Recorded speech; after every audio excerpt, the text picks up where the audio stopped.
السلام علیکم ورحمۃ اللہ وبرکاتہ۔ الحمدللہ رب العالمین والصلاة والسلام علی سید الانبیاء والمرسلین، اما بعد، اعوذ باللہ من الشیطان الرجیم، بسم اللہ الرحمن الرحیم۔ لقد کان لکم فی رسول اللہ اسوۃ حسنہ وعلی رسول اللہ صلی اللہ علیہ وسلم خیرکم من تعلم القرآن وعلمہ او کما قال۔ رب اشرح لی صدری ویسر لی امری واحلل عقدۃ من لسانی یفقہوا قولی۔ رب یسر ولا تعسر وتمم بالخیر، رب اغفر وارحم وانت خیر الراحمین، آمین یا رب العالمین۔ الحمدللہ جی، ہمارا متفرق موضوعات کے سلسلے میں جو قرآن مجید کے حقوق اور قرآن مجید کے ساتھ جو ہمارا تعلق ہونا چاہیے اس پر کچھ گفتگو چل رہی تھی، اور میں نے آپ کے سامنے قرآن مجید کے دو حقوق، اس پر ایمان لایا جائے اور اس کی تلاوت کی جائے، اس پر کچھ گفتگو کی، اور اس کے بعد اب تیسرے نمبر پر کہ قرآن حکیم کا فہم، اس کی سمجھ بوجھ، اس پر غور و فکر، اس پر انشاءاللہ آج بات کا آغاز کرنا ہے۔ باقی پچھلی بات کو تیزی کے ساتھ بس دہرا لیتے ہیں۔ پہلا حق قرآن مجید کا مجھ پر اور آپ پر بحیثیت مسلمان جو عائد ہوتا ہے وہ یہ ہے کہ اس پر ایمان لایا جائے۔ کون سا ایمان؟ دل کی گہرائی والا ایمان، تصدیقم بالقلب۔ اور اس ایمان کا مظہر ظاہر سی بات ہے، وہ تعظیم ہے، وہ اہمیت ہے اس کتاب کی جو ہماری زندگیوں میں ہونا چاہیے۔ اور اس بات کو بھی ہم نے سمجھا کہ ایک وہ ایمان کا لیول ہے جو زبان تک ہوتا ہے، اقرار باللسان، پھر اس کا لیول ہوتا ہے جو دل سے اس کی تصدیق ہوتی ہے، تصدیق بالقلب، قلبی ایمان، گہرائی والا ایمان، اصل ایمان۔ زبانی اقرار کی بنیاد پر کوئی شخص مسلمان کہلایا جاتا ہے، دنیا میں کوئی شخص اس کو کافر نہیں کہہ سکتا، اور کل قیامت کے دن بھی یہ شخص بہرحال کلمہ گو کی کیٹیگری میں ہی ہوگا۔ البتہ یہاں سے پھر دو کیٹیگریز مزید بن جائیں گی۔ ایک وہ شخص کا جس کا ایمان صرف زبان تک رہا اور اس کے دل میں نہیں اترا۔ کیسے پتہ چلا؟ عمل سے تصدیق نہیں کی۔ تصدیقم بالقلب، تصدیق، عمل تصدیق کرتا ہے۔ میں جس چیز کو مانتا ہوں اس کی تصدیق کیسے ہوگی؟ عمل سے ہوگی۔ لہٰذا ایک شخص نے اپنے عمل سے تصدیق نہیں کی، اس کے حقوق ادا نہیں کیے، ایسا شخص خدا نہ خواستہ منافق کی کیٹیگری میں جائے گا کہ زبان سے تو کہہ رہا ہے لیکن عمل سے کر نہیں رہا۔ یہ دو رخا پن، زبان پر کچھ اور، دل میں کچھ اور، اس پر اللہ کا سخت غضب بھڑکے گا، اور قرآن کے مطابق یہ وہ لوگ ہوں گے جو جہنم کی سب سے نچلی درجے میں ہوں گے۔ اور اس کے مقابلے میں وہ خوش نصیب جنہوں نے زبان سے اقرار کرنے کے بعد اب دل سے یعنی عمل سے تصدیق کی، عمل سے، عمل اس کے مطابق تھا، جو کہہ رہے تھے وہ کر رہے تھے۔ ایسے لوگ ہوں گے جو کل قیامت کے دن مومن، ایمان والے گردانے جائیں گے۔ یہ موضوع قرآن میں بھی کئی دفعہ آیا ہے، احادیث میں بھی کئی دفعہ آیا ہے، اور ہم بچپن سے پڑھتے آ رہے ہیں۔ آمنت باللہ کما ہوا باسمائہ وصفاتہ وقبلت جمیع احکامہ، اقرار باللسان وتصدیق بالقلب۔ تو ایمان لایا میں اللہ پر، اس کے تمام اسماء اور صفات کے ساتھ، اور سارے جو کچھ بھی احکامات ہیں، جو بھی اللہ کے ساتھ اطاعت کا تعلق ہے، اس کو پورا کرنے پر میں ایمان لے آیا۔ اور اگلی بات کیا ہے؟ زبان سے میں نے اقرار کیا اور دل سے میں نے تصدیق کی۔ تو بچپن سے یہ ہمارے بڑوں نے جو یہ جملے بنائے ہیں یہ بلا وجہ نہیں ہے، اس کے پیچھے حکمتیں ہیں۔ تو دل سے تصدیق کیا ہے کہ دل میں ایمان چلا گیا، عمل میں جھلکے گا۔ اب یہ وہ شخص ہے۔ تو قرآن پر بھی ایمان لانا ہے۔ ایمان جہاں بھی لانا ہے اسی طرح اللہ پر ایمان لانا ہے، منہ سے کہنے سے بات نہیں چلے گی، دل سے تصدیق ہو۔ اللہ کے رسول پر ایمان لانا ہے، دل سے تصدیق ہو۔ قرآن پر ایمان لانا ہے، دل سے تصدیق ہو۔ اس پر میں نے آپ کے سامنے مختلف مثالوں سے بھی اس بات کو رکھا تھا کہ واقعتاً منزل من اللہ ہونے کا اقرار ایک شخص کر رہا ہو، کلام الہی یہ ہے اس پر اس کا یقین ہو، اس کے عمل سے پتہ چلے گا کتنا وقت اس کے ساتھ گزارتا ہے، کتنی عزت اس کو دیتا ہے، کتنی اہمیت اس کو دیتا ہے، قرآن سے محبت کا کیا عالم ہے۔ ایک محبت کا ظاہری پہلو ہے قرآن کی عزت تعظیم، الحمدللہ اللہ کا شکر ہے کہ اس میں تو کوئی کمی نہیں ہے۔ پہلے بھی میں نے مثال دی تھی کہ ایک مسلمان تڑپ جاتا ہے، خدا نخواستہ قرآن کی کوئی آیت کہیں گری ہوئی پڑی ہوئی مل جائے، کون مسلمان ہوگا جو اس کو نظر انداز کر کے جائے گا؟ تڑپ جائے گا، دوڑے گا، اٹھائے گا، چومے گا، اونچی جگہ پہ رکھے گا، الحمدللہ۔ لیکن محبت کا صرف یہ ظاہری معیار کافی نہیں ہے، اس کا جو اصل معیار ہے وہ کیا ہے؟ وہ یہ ہے کہ اس آیت میں لکھا ہوا کیا ہے، یہ پتہ کیا، اللہ نے حکم کیا دیا ہے۔ ایک مثال عموماً دی جاتی ہے، بڑوں سے ہم نے سنی ہے کہ ایک صاحب آئے کسی مسلمان کے گھر، کوئی غیر مسلم تھا، ایک مسلمان کے گھر آیا، اس کے ڈرائنگ روم میں بیٹھا تو اس نے دیکھا کہ کچھ بڑی جو خوبصورت تغرے لگے ہوتے ہیں آیتوں کے، بڑے خوبصورت، تو وہ سورہ یاسین لکھی ہوئی ہے، کوئی اور آیت کوئی زبردست لکھی ہوئی ہے، کوئی اور، تو اس کو بڑا اچھا لگا۔ اس نے جو میزبان تھے، مسلمان صاحب تھے، ان سے پوچھا ماشاءاللہ یہ کیا ہے، بڑا خوبصورت ہو؟ تو انہوں نے بڑے فخر سے بتایا یہ ہمارے قرآن کی آیتیں ہیں۔ اس نے کہا تو بڑی اچھی لگ رہی ہیں، یہ بتاؤ اس میں لکھا کیا ہے؟ اب ان صاحب کی، جس کو کہتے ہیں کہ پیروں تلے زمین نکل گئی، ان کو پتا ہو لکھا کیا ہے تو وہ بتائیں، انہیں تھوڑی پتا اس میں لکھا کیا ہے۔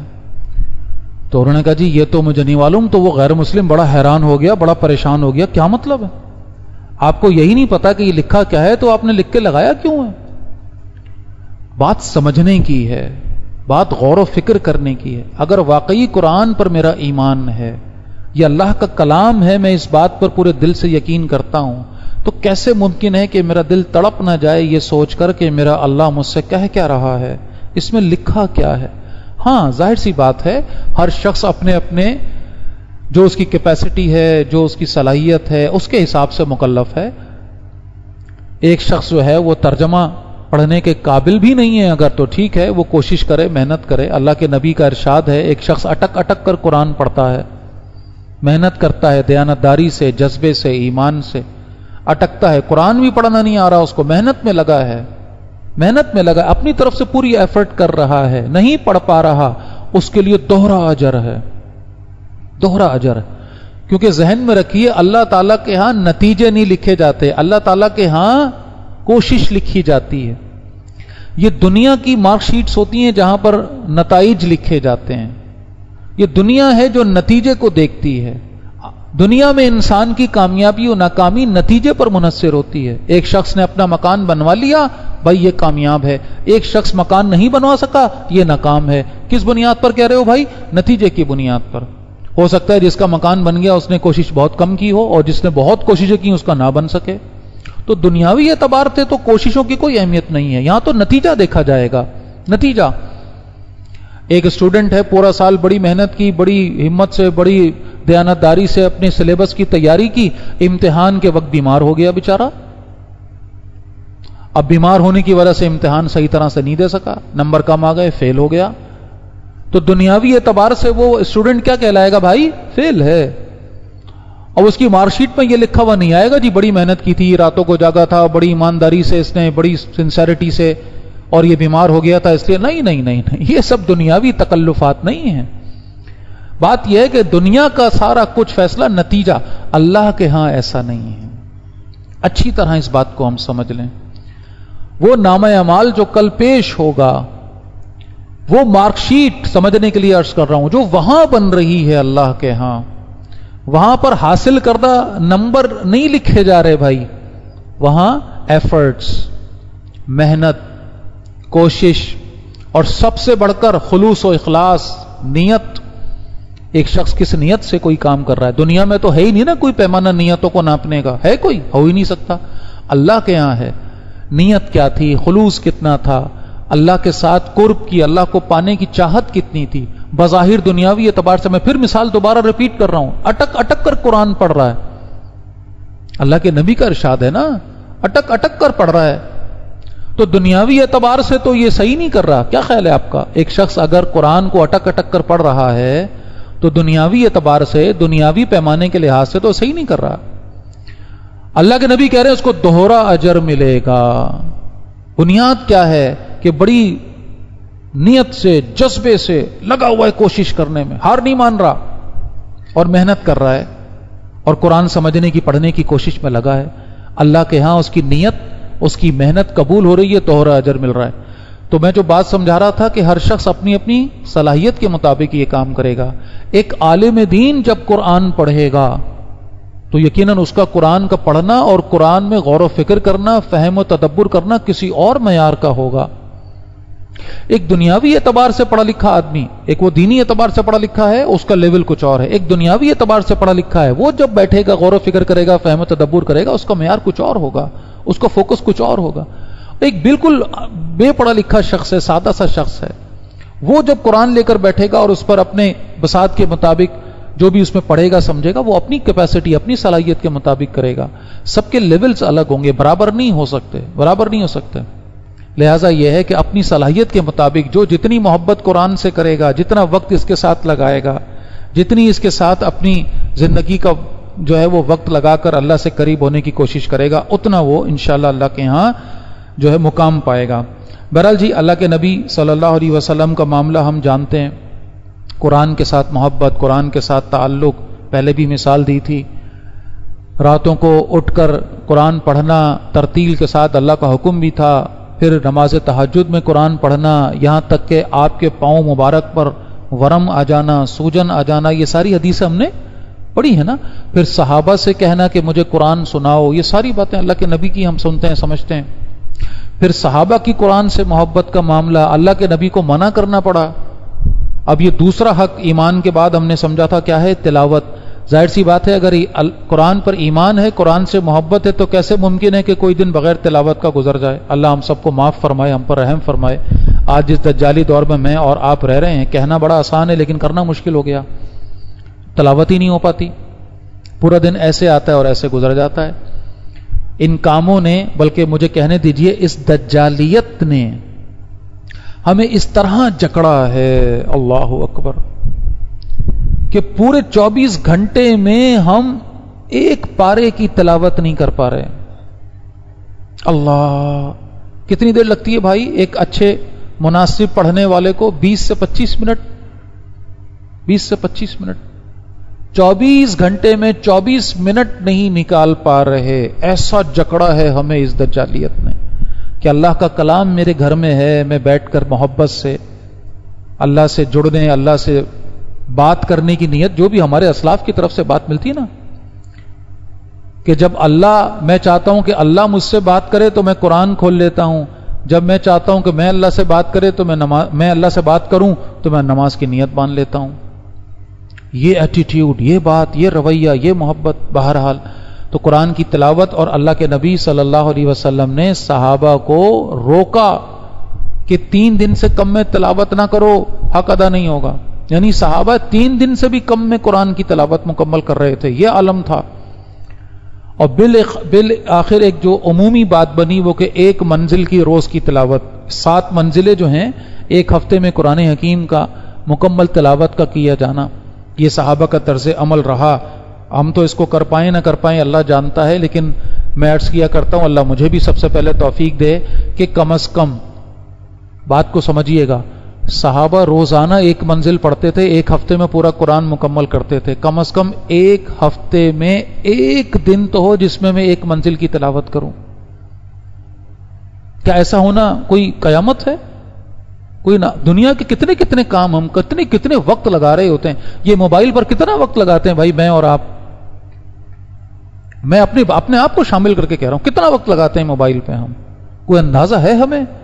پورے ہفتے کی انالیسس کیجئے, پورے ہفتے کے جو گھنٹے ہیں ان کے اندر سے نکالیے کتنا وقت موبائل فون کو دیا ہے.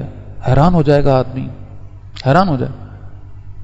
اس موبائل فون کو دینے والے وقت میں کتنے, مان لیے جی آپ کو ایجوکیشن, کوئی تعلیم, کوئی اچھی بات, کوئی درس, کوئی کتنے دیر ہے کہ جو اچھی بات, دینی بات اس موبائل کے اندر بیٹھ کر دیکھی یا سنی, اور کتنا وقت ہے جو صرف وقت کی بربادی, صرف وقت کی بربادی. لطیفے ہیں, پتہ نہیں کیا کیا اس کے اندر شوشے ہیں اور کیا کچھ ہے. اللہ مجھ پر اور آپ پر رحم فرمائے. وقت ہی وقت ہے کہ جو ہم دے رہے ہیں، اور یہ کہ پورے ہفتے میں ہم اگر ایک دن بھی مینج نہیں کر پا رہے کہ وہ دن ہو طے ہوا ہو کہ بھئی آج ایک منزل پوری انشاءاللہ. اللہ مجھے بھی توفیق دے اور آپ کو بھی. تو انشاءاللہ مجھ سمیت ہم یہ عزم کر رہے ہیں انشاءاللہ کہ آج کے بعد سے کم از کم ہفتے کا ایک دن ایسا ہوگا جس میں ہم پوری منزل قرآن کی انشاءاللہ بیٹھ کر تلاوت. اور ایک دفعہ میں نہ کر پائیں ٹکڑوں میں کر لیں، ٹھیک ہے، آسانی جیسے ہو سکے، لیکن کریں گے انشاءاللہ. تاکہ وہ جو آیت پچھلی دفعہ بھی آپ کے سامنے سورہ شورا کی رکھی تھی، وَإِنَّ الَّذِينَ أُورِثُوا الْكِتَابَ مِن بَعْدِهِمْ لَفِي شَكٍّ مِّنْهُ مُرِيبٍ، یہ جو شکوہ اللہ کی طرف سے ہے نا کہ وہ لوگ کے جو وارث ہوئے اس کتاب کے ان کے بعد، وہ اس میں شک میں مبتلا ہیں. ان کو ہے ہی نہیں اس بات کے یقین کہ اسی کتاب کے اندر ہے ان کے لیے دنیا اور آخرت کی کامیابی. تو اپنے اپنے دلوں کو ہم ٹٹولیں کہ ہماری دلوں میں اس کی کوئی عظمت ہے، اس کو پڑھنے پر طبیعت آمادہ ہو رہی ہے، اس کو غور و فکر کرنے سمجھنے کی طرف کوئی التفات ہو رہا ہے، اس کو زندگی کا لائے عمل بنانے کی کوئی تڑپ ہمارے اندر ہے، یا یہ ہے کہ اس کو ایک ڈاگما سمجھ کر ایک مقدس صحیفہ ہے، بس ٹھیک ہے جی اس کا کام یہ ہے کہ اس کو چوما جائے، سر پہ رکھا جائے اور سب سے اونچی جگہ پہ لے جا کے رکھ دیا جائے. That's it. بس یہ کتاب ہدایت، کتاب انقلاب، جو کہ تذکیر کا، تبذیر کا، تبشیر کا، تبلیغ کا سب کا ذریعہ اللہ کے نبی کی یہ کتاب ہے جس کے ذریعے انقلاب آیا تھا دنیا میں. تو اس کے ساتھ ایک معاملہ پھر یہ ہے کہ یہ ایمان کیسے آئے گا؟ اسی کتاب کے ذریعے. اسی کو پڑھیں گے، اسی کو سمجھیں گے، اسی کے اوپر غور و فکر اپنی اپنی حساب سے کریں گے. اور آج انشاءاللہ جو بات ہم سمجھنے جا رہے ہیں اس پر غور و فکر کے حوالے سے، اس میں ایک بنیادی بات سمجھ لیجئے. ایک بہت بڑا سوال اٹھتا ہے اور ایک غلط فہمی پیدا ہوتی ہے. اگر سوال یہ ہو کہ کیا قرآن حکیم پر غور و فکر کرنا ہر مسلمان پر لازم ہے، تو اس کا جواب کیا ہوگا؟ ہاں لازم ہے.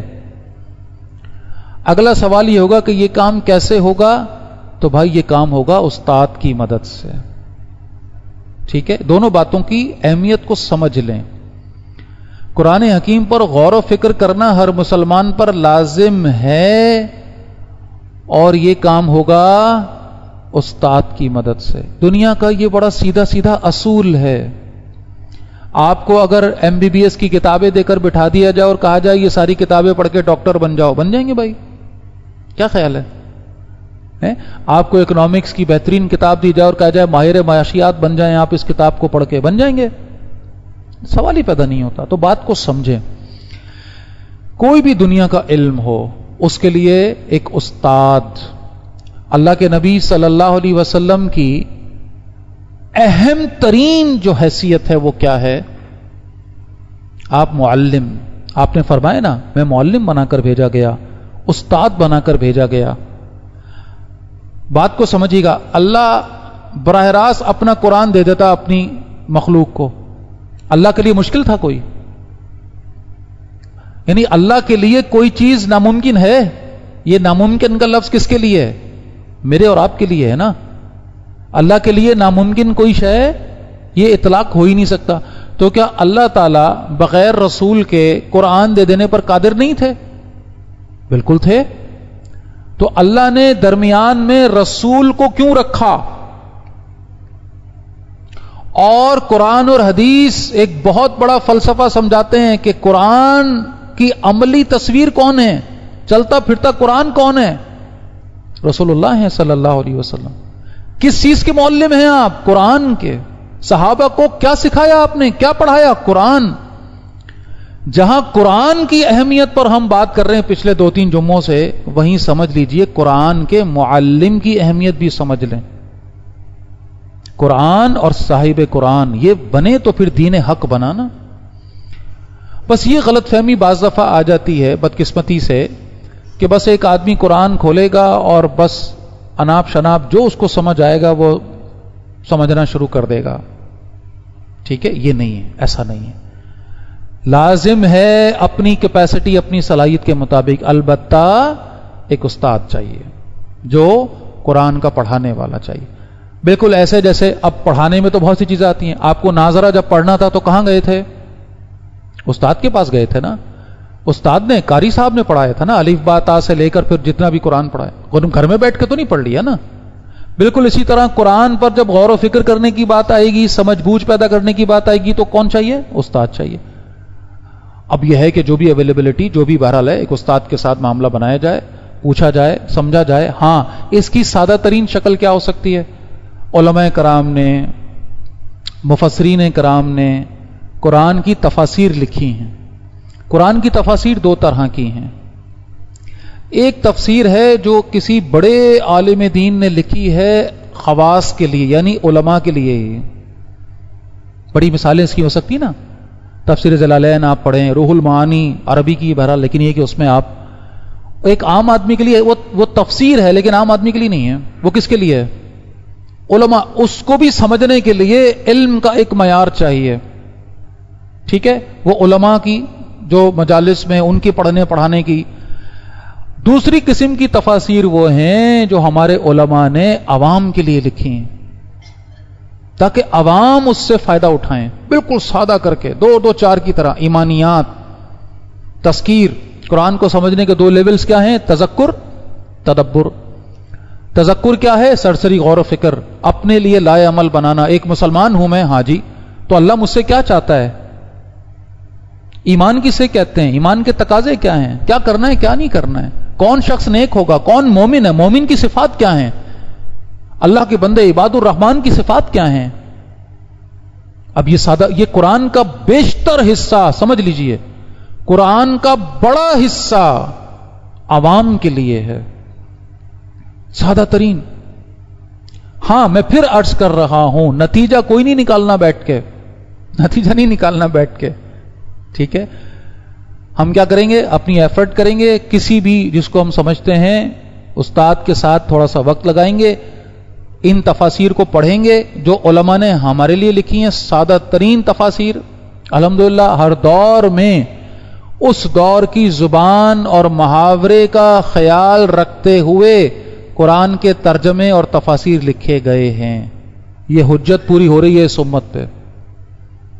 میں پھر عرض کر رہا ہوں، ہر دور میں.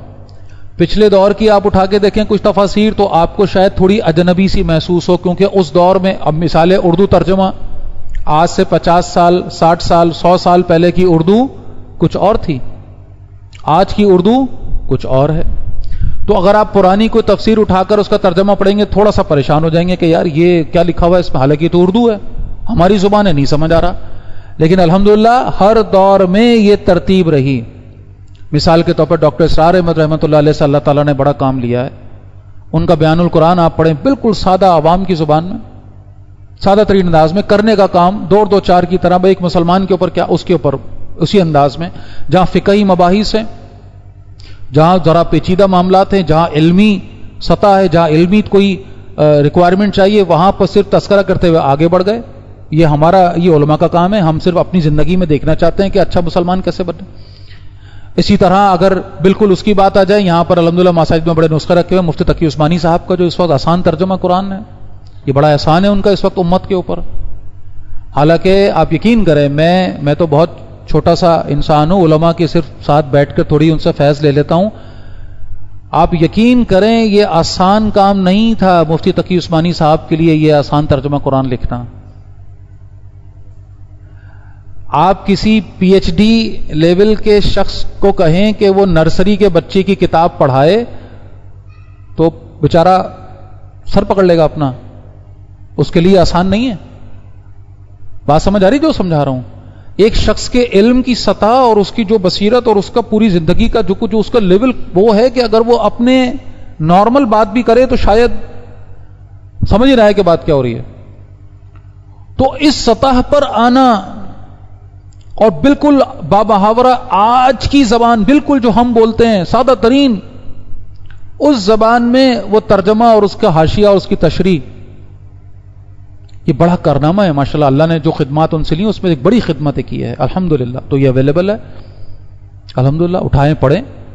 کس نے روکا ہے؟ کس نے کوئی اس کے اوپر قدغن لگائی ہے کہ نہیں بھئی یہ ترجمہ صرف، اگر یہ ترجمہ صرف علماء کو پڑھنا ہوتا تو کیا مفتی صاحب اتنی آسان زبان میں لکھتے؟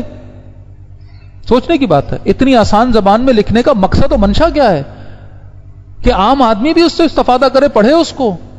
یہی ہے نا مقصد بھائی، اور کیا مقصد ہے؟ تو لہٰذا ایک تو ترتیب سیدھی سیدھی یہ ہے کہ علماء نے جو کام کیا اس سے فائدہ اٹھائیں. باقی میں پھر عرض کر رہا ہوں نتیجہ کوئی نہ نکالیں، پڑھیں اس کو، جہاں لگے کہ یہ کیا بات ہو رہی ہے استاد کے پاس پہنچ جائیں، بھائی یہ بات کیا ہے، اس کے سمجھا دیں، اس کی وضاحت۔ اب اگر وہ کہتے ہیں بھائی یہ معاملہ آپ کے عام زندگی سے تعلق ہی نہیں رکھتا، اس کو چھوڑ دیں آپ، اور ٹھیک ہے جی چھوڑ دیا ہم نے۔ اب 9 کلاس کا بچہ جب جا کے کسی گریجویشن کی کتاب میں سے کوئی نقطہ نکال کے استاد سے پوچھے جی یہ سمجھا دیں، تو استاد نے یہی کہنا ہے بیٹا ابھی تمہاری سمجھ میں بات نہیں آئے گی، پہلے میٹرک کرو، انٹر کرو، اس کے بعد آنا تم، پھر تمہیں سمجھ میں آئے گی بات۔ بالکل یہی اصول ہے۔ اب ضروری نہیں ہے کہ ہر چیز ہی ہمیں سمجھنا ہے، یہ بھی غلط فہمی ہے، سمجھنے بیٹھیں گے تو سب کچھ سمجھیں گے، یہ ایسا نہیں ہوتا۔ بہت سی باتیں لیولز کے حساب سے مرحلے کے وار ہوتی ہیں، تو جو میرے لیے اس وقت ضروری ہے وہ سمجھنا ہے، جو ضروری نہیں ہے اس کو سمجھنے کی ضرورت نہیں ہے۔ ان 2-3 اصولوں کا دھیان رکھتے ہوئے پوری جذبے کے ساتھ یہ کام کرنا ہے، اس میں وقت لگانا ہے۔ ذرا تصور کیجئے ڈاکٹر اسرار احمد صاحب جو انداز اختیار فرمایا کرتے تھے، imagine yourself you are standing before your lord, ذرا تصور کرو کہ تم خدا کے سامنے، اللہ کے سامنے کھڑے ہو، اور اگر اللہ نے سوال کر لیا تم سے، یہ تو اللہ جانتا ہے وہ کس سے کیا سوال فرمائے گا، معاذ اللہ کوئی بھی یہ طے نہیں کر سکتا، وہ اللہ ہے، وہ قادر ہے، وہ جس سے جو چاہے وہ سوال کرے۔ یہ تو سمجھانے کی ایک بات ہے، اگر مجھ سے سوال کر لیا اللہ نے، کیا کیا تو نے میری کتاب کے لیے، دنیا کا ہر علم تو نے حاصل کر لیا، دوسری زبانیں تو نے بول لی، بھائی دوسری زبان بولنا مشکل کام ہے؟ اچھا جی بڑا مشکل کام ہے، تو انگریزی کیسے بولتے ہو بھائی، ہیں کیسے بول لیتے ہو؟ یہ تمہاری زبان تو نہیں تھی نا، سیکھی نا۔ ابھی آ جائے جرمنی سے ویزا ہم میں سے کسی کا کہ بھئی 6 مہینے بعد آپ کو فیملی سمیت بلا لیا ہے اور اتنی آپ کی بڑی نوکری اور یہ اور وہ، 6 مہینے میں آپ کو جرمن لینگویج سیکھ کر آنا ہے، آپ یقین کریں 1 منٹ بھی ضائع نہیں کروں گا، ایسے دوڑ لگاؤں گا، پہنچوں گا کہ سکھاؤ بھائی مجھے جرمن سکھا دو، دنیا کی سب سے مشکل زبان ہے، اور 3 مہینے میں لوگ سیکھ لیتے ہیں، کیونکہ 2 روٹیاں لگی ہوئی ہیں نا اس کے ساتھ، معذرت کے ساتھ 2 روٹیاں لگی ہوئی ہیں نا اس کے ساتھ، تو آدمی کرتا ہے یہ کام۔ انگریزی کے ساتھ کیا مسئلہ ہے، 2 روٹیاں لگی ہوئی ہیں اس کے ساتھ، یہی ہے نا۔ اور انگریزی ہمیں کیا دے رہی ہے، معذرت کے ساتھ روٹیاں ہی دے رہی ہے نا یار، تو اس کو سیکھنے کے لیے پاگل ہو رہے نہیں ہو رہے، اپنے بچوں کو سکھا رہے نہیں سکھا رہے، ان کو انگریزی اسکولوں میں بھیج رہے نہیں بھیج رہے، الگ سے ٹیوٹر منگا کے بٹھا رہے نہیں، اور کون سے کوچنگ سینٹرز میں نہ جانے کہاں کا بھیج رہے نہیں بھیج رہے، بھائی سیکھو سیکھو سیکھو سیکھو۔ اور جس زبان کے ساتھ جنت لگی ہے، جو زبان قرآن کی زبان ہے، جو رسول اللہ کی زبان ہے، اس کے لیے وقت نہیں، تو زبان کا فہم، زبان کا سمجھنا، اس کا پڑھنا، اس کے لیے وقت نکالنا، پھر جو بھی اس پہ۔ اور ایک اور نقطہ بھی سمجھ لیں، میں نے جو کہا کہ اپنے صلاحیت کے مطابق، تو یہ بھی ایک اچھی اہم ترین بات ہے کہ اب اس صلاحیت کو بڑھانے کی بھی کوشش کرنا ہے نا، کوشش کرنا ہے کہ نہیں کرنا؟ یعنی وہی بات کہ کیا یہ قرآن ہی اتنا لاوارث ہے کہ اس کے لیے کوئی ہم نے آگے نہیں بڑھنا؟ دنیا کی ہر چیز تو ہم پتہ نہیں کہاں سے کہاں پہنچتے ہیں، دن دگنی رات چوگنی ترقی کے لیے، تو ہم یہ اطمینان سے بیٹھ جائیں جی ہماری تو بس اتنی صلاحیت تھی، بس ہم نے یہ کر کے، بھائی تو صلاحیت بڑھائیں۔ صلاحیت کیسے بڑھے گی؟ زیادہ علم حاصل کریں، دین کا علم، قرآن کا علم، ایسے حلقوں میں، ایسی کلاسز میں، ایسے لیکچرز میں، ایسی محافل میں۔ کس نے روکا ہے؟ کل اللہ کے یہاں کھڑے ہو کر کیا جواب دیں گے ہم اپنے دین کے سیکھنے سمجھنے کے حوالے سے، قرآن کو سیکھنے سمجھنے کے حوالے سے؟ تو لہٰذا اس کے لیے وقت لگانا ہوگا، محنت کرنی ہوگی، ایفرٹ کرنی ہوگی، اپنی جو بھی صلاحیت ہے اس کو پوری دیانتداری کے ساتھ لگانا ہوگا، کم از کم جو وقت ہم دے سکتے ہیں وہ تو دیں، اور اس پر پھر فہم و تدبر کے جو بھی مدارج ہیں ان کو طے کریں، آگے سے آگے بڑھیں، جتنا اللہ نے توفیق دی ہے اتنا اس کے ساتھ اپنے آپ کو لگائیں، کھپائیں، تاکہ ایک اچھا مسلمان بن سکیں، تاکہ کل ہماری جنت ہمیں اس کے ہم قابل بن سکیں۔ تو قرآن کے اوپر غور و فکر، اس پر فہم تدبر، اس کے ساتھ جو ہے وہ تھوڑا سا وقت لگانا، یہ وہ چیزیں ہیں جو کہ قرآن حکیم کا تیسرا حق ہے، تیسرا اہم ترین حق ہے۔ کیا عجیب وہ جو نظم ہے بھائی، قرآن کی فریاد، سنی ہوگی اکثر نے، واقعتاً وہ الفاظ ہلا دینے والے ہیں۔ کہتے ہیں کہ طاقوں میں سجایا جاتا ہوں، آنکھوں سے لگایا جاتا ہوں، تعویذ بنایا جاتا ہوں، دھو دھو کے پلایا جاتا ہوں، جزدان حریر و ریشم کے، پھر پھول ستارے چاندی کے، پھر عطر کی بارش ہوتی ہے، خوشبو میں بسایا جاتا ہوں۔ جس طرح طوطا مینا کو کچھ بول سکھائے جاتے ہیں، اس طرح پڑھایا جاتا ہوں، اس طرح سکھایا جاتا ہوں۔ جب قول و قسم لینے کے لیے تکرار کی نوبت آتی ہے، پھر میری ضرورت پڑتی ہے، ہاتھوں پہ اٹھایا جاتا ہوں، دل سوچ سے خالی رہتے ہیں، آنکھیں ہیں کہ نم ہوتی ہی نہیں، کہنے کو میں ایک ایک جلسے میں پڑھ پڑھ کر سنایا جاتا ہوں، نیکی پہ بدی کا غلبہ ہے، سچائی سے بڑھ کر دھوکا ہے، ایک بار ہنسایا جاتا ہوں، 100 بار رلایا جاتا ہوں۔ اور اب اس شعر پر غور کیجئے گا، یہ مجھ سے عقیدت کے دعوے، قانون پہ راضی غیروں کے، یوں بھی مجھے رسوا کرتے ہیں، ایسے بھی ستایا جاتا ہوں۔ اور آخری بات کیا ہے کہ کس بزم میں مجھ کو بار نہیں، کس عرس میں میری دھوم نہیں، میں پھر بھی اکیلا رہتا ہوں، مجھ سا بھی کوئی مظلوم نہیں۔ تو یہ قرآن اس لیے نازل تھوڑی ہوا تھا کہ اس کو تعویذ بنا کر گلے میں لٹکا لیا جائے، جب وقت موقع لگے تو سب کو یاد ہے کہ جی گھر کی کوئی چیز چوری ہو جائے تو کون سی آیت پڑھنی ہے، پیٹ میں درد ہو جائے تو کون سی آیت پڑھنی ہے۔ معذرت کے ساتھ بیویوں کے پاس پوسٹ آ رہی ہوتی ہیں کہ شوہر اگر غسیلہ ہے تو یہ والی آیت پڑھ کے پھونک دو، اور پتہ نہیں کیا کچھ، نیا مکان لیا ہے، نئی دکان لی ہے تو چلو بھائی قرآن خوانی کروا دو۔ انتہا یہ ہے کہ وہ بیٹی کی رخصتی ہو رہی ہے تو قرآن اس کے سر پہ رکھ کے جناب گھر سے لے کے اس کو ودا کر رہے ہیں، جیسے اب وہ ہمیشہ خوش رہے گی، اور نہ اس کو یہ سکھایا کہ قرآن میں لکھا کیا ہے، قرآن کی تعلیمات کیا ہیں، قرآن نے کیا عورت کو حکم دیا ہے، ایک اچھی عورت، ایک اچھی مسلمان، ایک اچھی بیوی کیا ہوتی ہے، قرآن کے احکامات کچھ نہیں بتایا اس کو، ودا کرتے وقت قرآن سر پہ لے کے چل رہے ہیں اور یہ امید لگا رہے ہیں کہ پتہ نہیں اس سے کیا ہو جائے گا۔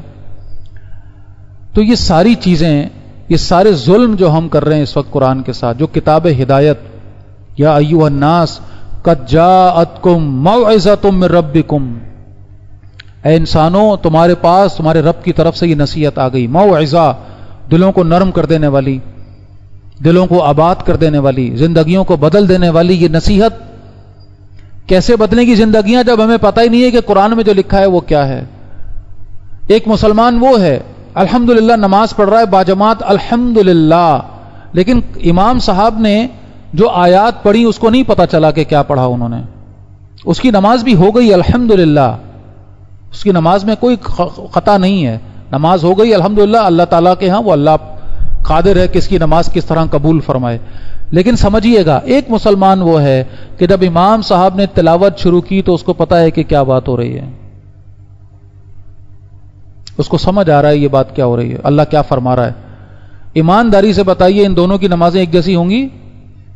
زمین آسمان کا فرق ہے، زمین آسمان کا فرق۔ امام صاحب پڑھ رہے ہیں الحمدللہ، پچھلے کچھ جمعوں سے جو تھوڑا بہت بھی جانتے انہوں نے نوٹ کیا ہوگا، ماشاءاللہ ہمارے امام صاحب جو کچھ بھی میں بات یہاں کرتا ہوں جس موضوع پر، اسی سے متعلق آیات خطبے میں پڑھتے ہیں، اسی سے متعلق تلاوت نماز میں ہوتی ہے الحمدللہ۔ تو جن کو یہ ذرا سا بھی شعور ہے وہ پیکج پورا، کہ میں نے ایک بات بالکل عام فہم انداز میں سمجھائی، اللہ کا اس پر جو حکم ہے جو آیت کی صورت میں خطبے میں انہوں نے پڑھ دیا، پھر نماز میں اس سے ریلیٹڈ ایک مقام ہے کہ اس کی تلاوت ہو گئی، سبحان اللہ۔ جب ایک شخص کو یہ سارا کچھ سمجھ آ گیا تو اس کے ایمان کی کیفیت، اس کے نماز کی کیفیت، اللہ کے ساتھ اس کے تعلق کی کیفیت، مجھے بتائیے کیسے ممکن ہے کہ وہ ہلے گا نہیں؟ کیسے ممکن ہے کہ اس کے دل میں خشوع و خضوع نہیں آئے؟ کیسے؟ اس کو پتا ہے کیا بات ہو رہی ہے۔ اللہ اکبر۔ تو یہ لیکن بیٹھے بیٹھے تو نہیں ہوگا بھائی، خواہش کرنے سے تو نہیں ہوگا، کیسے ہوگا؟ تھوڑی سی ہمت، تھوڑی سی محنت کرنے سے۔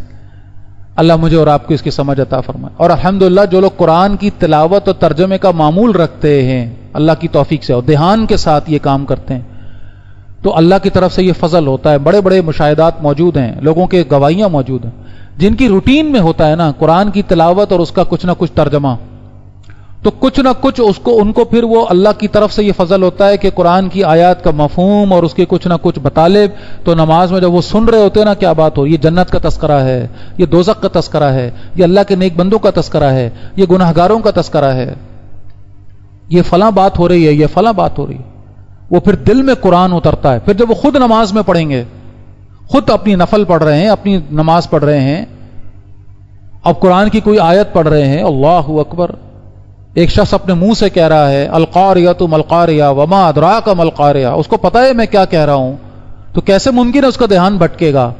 کیسے ممکن ہے؟ اس کو پتا ہے میں کیا کہہ رہا ہوں، کیا بات ہو رہی ہے، کس اس کھڑکھڑانے والی کا تذکرہ آ رہا ہے؟ اللہ تعالیٰ جھنجھوڑ رہے ہیں یہاں پر مجھے اور آپ کو، اور ہم پڑھ رہے ہیں اور ہمیں پتہ ہی نہیں ہم کیا پڑھ رہے ہیں، کیا بات کیا ہو رہی ہے۔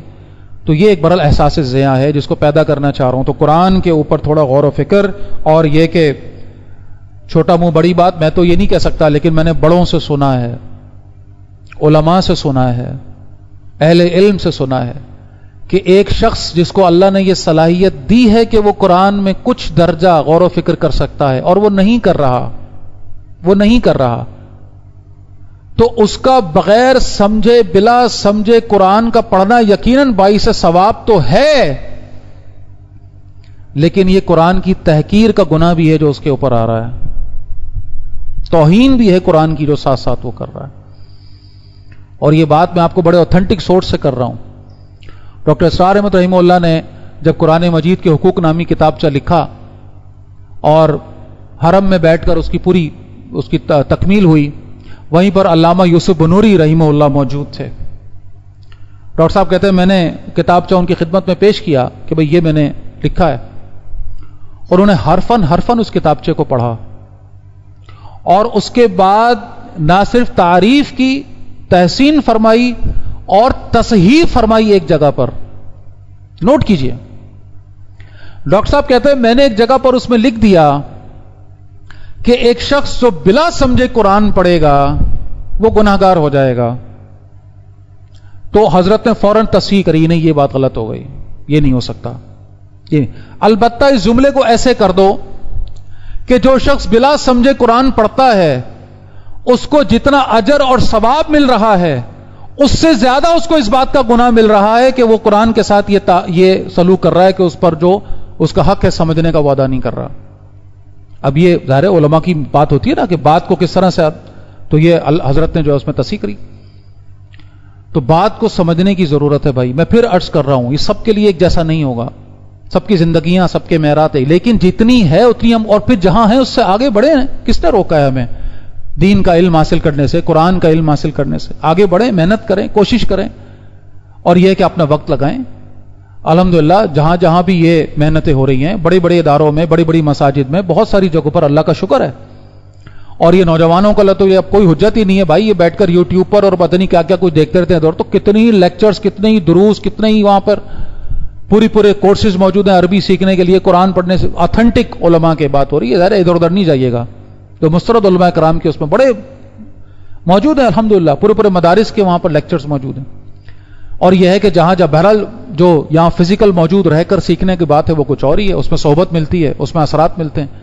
الحمدللہ اس مسجد میں بھی یہ اہتمام ہوتا ہے، پورا کمپلیٹ 1 سالہ کورس وہ تو شروع ہو چکا، رمضان کے بعد سے چل رہا ہے الحمدللہ، صبح 9 سے 1 تک۔ اس کے علاوہ شام کے اوقات میں یہاں پر الحمدللہ قرآن کی عربی سکھانے کا، قرآن کی تجوید پڑھانے کا سلسلہ ترتیب بنی ہوئی ہے۔ پھر انشاءاللہ یہ عید الاضحیٰ کے فوراً بعد اللہ نے چاہا جون کے پہلے ہفتے سے یہاں پر ہفتہ وار ایک کورس ہے کہ جس کا آغاز ہونے جا رہا ہے، ہفتے میں 1 دفعہ سیٹرڈے کو ہی، ہفتے والے دن صبح کو انشاءاللہ یہ کورس یہاں منعقد ہوگا، جس کا مقصد یہ ہوگا کہ 6 مہینے کا یہ یا 7 مہینے کا 8 مہینے کا کورس ہے، ہفتے میں 1 دفعہ آنا ہے، اور انشاءاللہ اس پورے کورس سے گزر کر کم از کم کے درجے میں ایک مسلمان اس قابل ہو جائے کہ جب میں قرآن پڑھ رہا ہوں تو کچھ مفہوم تو سمجھ آ رہا ہو کہ بات کیا ہو رہی ہے، کچھ تو بات سمجھ آ رہی ہو، کچھ تو مفہوم پلے پڑ رہا ہو، تاکہ وہ تعلق قرآن کے ساتھ بنے۔ باقی یہ ذہن میں رکھیے گا کہ یہ تذکر کی ساری بات ہو رہی ہے، تدبر ایک بہت بڑا لیول ہے، اس کے کچھ پری ریکویزٹس ہیں، اس کے کچھ تقاضے ہیں، اس کے لیے پوری زندگی بھی کم ہے، اور وہ بھی میدان ہے پورا آگے بڑھنے کا۔ اللہ سبحانہ و تعالی نے تدبر کے لحاظ سے بھی جھنجھوڑا ہے قرآن کے اندر، اور صاف طور پر فرمایا ہے افلا یتدبرون القرآن ام علی قلوب اقفالها، یہ کیوں نہیں کرتے قرآن پر تدبر، کیا ان کے دلوں پر تالے پڑے؟ سورہ محمد میں صلی اللہ علیہ وسلم یہ بات کو اللہ فرماتے ہیں۔ تو بے شک کہ تدبر ہر مسلمان پر فرض نہیں ہے، ہر مسلمان کے بس کی بات نہیں ہے، لیکن یہ کہ بھائی دنیا میں بھی تو ہم پتہ نہیں اپنی کریئرز کو اپنانے کے لیے کیا کچھ کرتے ہیں، تو قرآن بھی تو کریئر ہو سکتا ہے۔ ہاں ٹھیک ہے، معذرت کے ساتھ اس کے ساتھ شاید 2 نہیں 1 روٹی لگی ہوگی، وہاں شاید پیٹ بھر کے نہ کھانا پڑے، اور یہی ڈر ہے نا ہمارا کہ اس میدان میں آگے تو پیٹ کیسے بھریں گے، اس میدان میں آگے تو آسائشیں کہاں سے لائیں گے، زندگی کی سہولیات کہاں سے لائیں گے؟ تو یہ فیصلہ کرنے کا ہے، ساری سہولتیں دنیا میں چاہیے یا یہ ہے کہ وہ جنت میں بھی کوئی سہولتیں ہیں کہ جن کو ہم بچا کے رکھنا چاہتے ہیں؟ فیصلہ ہمارا ہے. اللہ تعالیٰ ہم سب کے لیے آسانی فرمائے. بہرحال جی بڑی زبردست بات جو ہے وہ ڈاکٹر صاحب لکھتے ہیں، میں صرف ان کا اقتباس ایک پڑھ کر بات پوری کر رہا ہوں. کہتے ہیں کہ میں نہیں سمجھتا کہ ایک ایسا مسلمان جس نے کچھ بھی پڑھا لکھا ہو، کچھ بھی، کجا یہ کہ غیر ملکی زبان تک بھی سیکھ لی ہے، انگریزی سیکھ لی اور نہ جانے کون کون سی، بی اے اور ایم اے پاس کر لیا، ڈاکٹری انجینئرنگ جیسے مشکل علوم و فنون حاصل کر لیے، وہ اللہ تعالیٰ کی عدالت میں اتنی سی عربی نہ سیکھنے یا سیکھ سکنے پر کیا عذر پیش کر سکے گا کہ جس سے وہ اس کلام پاک کا فہم حاصل کر سکتا؟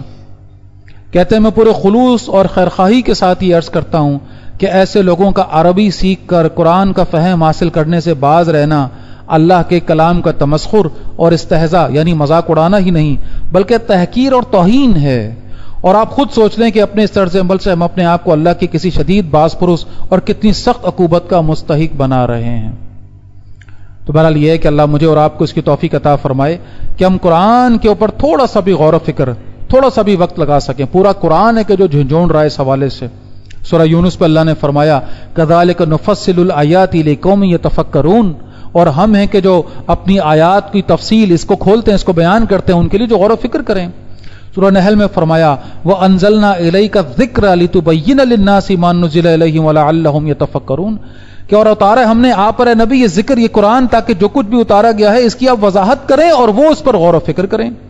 سورہ بقرہ میں فرمایا كَذَلِكَ يُبَيِّنُ اللَّهُ لَكُمْ آيَاتِهِ لَعَلَّهُمْ تَعْقِلُونَ، اور اس طرح اللہ تعالیٰ اپنی آیات کی وضاحت فرماتا ہے تاکہ تم اس پر غور و فکر کرو، اپنی عقل سے اپنی سمجھ سے کام لو. سورہ زخرف میں فرمایا اِنَّا جَعَلْنَاهُ قُرْآنًا عَرَبِيًّا لَعَلَّكُمْ تَعْقِلُونَ، بے شک ہم نے قرآن کو عربی بنا کر اتارا تاکہ تم اس پر غور و فکر کرو، اس پر سمجھو. اور سورہ قمر کی آیات تو اکثر ہم سنتے اور پڑھتے ہیں وَلَقَدْ يَسَّرْنَا الْقُرْآنَ لِلذِّكْرِ فَهَلْ مِن مُدَّكِرٍ، اور ہم نے اس قرآن کو ذکر کے لیے، تذکر کے لیے، نصیحت کے لیے آسان کر دیا، کوئی ہے آگے بڑھ کر جو غور و فکر کرے، سمجھے بوجھے؟ تو یہ سارے پیغامات ہیں قرآن کے جو میرے اور آپ کے سامنے ہیں. اللہ تعالیٰ مجھے اور آپ کو توفیق عطا فرمائے کہ اس قرآن کے ساتھ وہ تعلق ہم پیدا کر سکیں اور اپنی اپنی بساط اور صلاحیت کے مطابق اس پر غور و فکر کرنے، اس میں سمجھ بوجھ پیدا کرنے کی محنت اور فکر میں اپنے آپ کو لگا سکیں. اللہ تعالیٰ اس کے لیے آسانی فرمائے اور یہ ایمانی جذبہ ہم سب کے اندر عطا فرمائے. اقول قولی ھذا واستغفر اللہ لی ولکم ولسائر المسلمین والمسلمات.